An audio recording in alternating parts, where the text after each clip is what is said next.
Sesler Adana, zirveden selam. Durmak yok omi, patlamaya devam. Yok bundan sonra size sigara. Uçuyor yıldızlara müptezel bayan. Sesler Adana, zirveden selam. Durmak yok omi, patlamaya devam. Yok bundan sonra size sigara filan.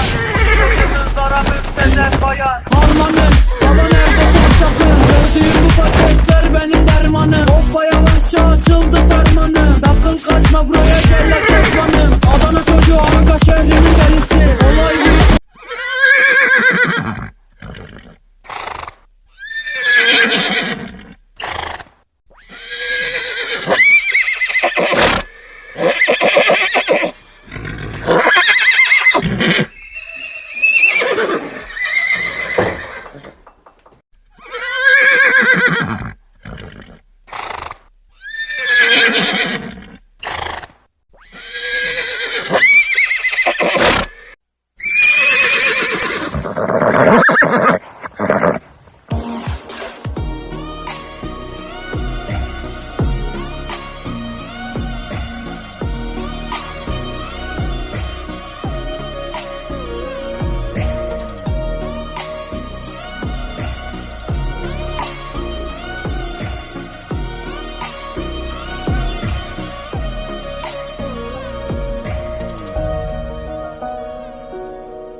Çal.